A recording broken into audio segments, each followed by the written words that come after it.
ka rin chan ka chia lal pa ni ang king ve ngai lo ve me pui ka ra bo ami te veng tu kha ka chong chai na ngai tha a fa hi min pui le chi het tiang thil hi tok lo ila muang in om reng ila ka rin chan lal pa rin om sia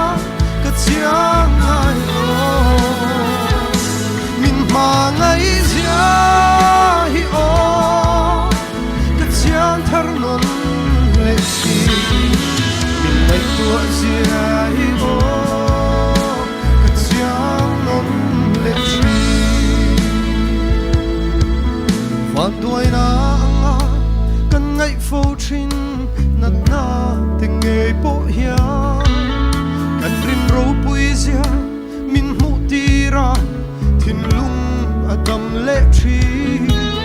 thi na meu po hia kan lal parin om zia min shiat nom ti le phô thi kan lung ngai min ne le thi het yang thil hi tok lo ila muang in om reng ila ka rin chan lal parin om zia ka chiang ngai lo min ma ngai zia hi o ka chiang thar non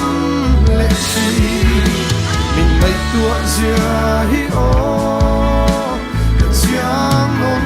le si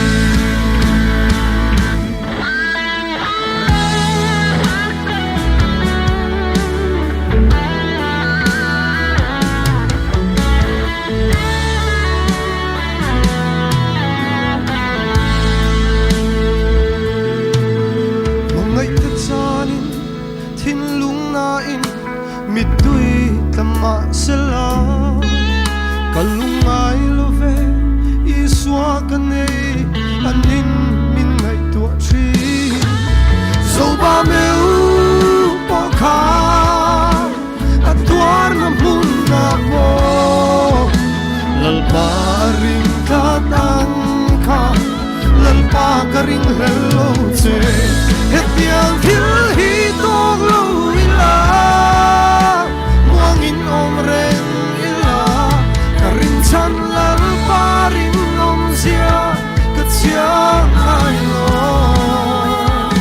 min ma ngai zia hi o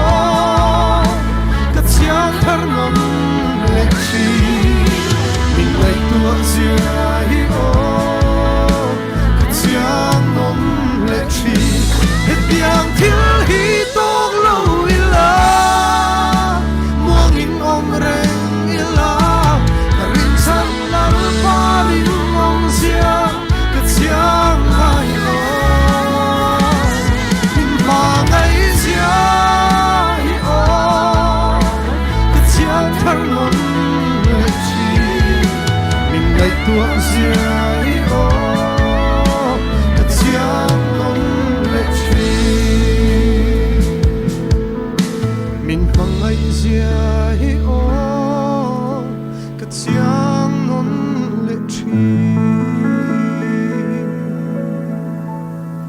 nal pa chu fakin amro se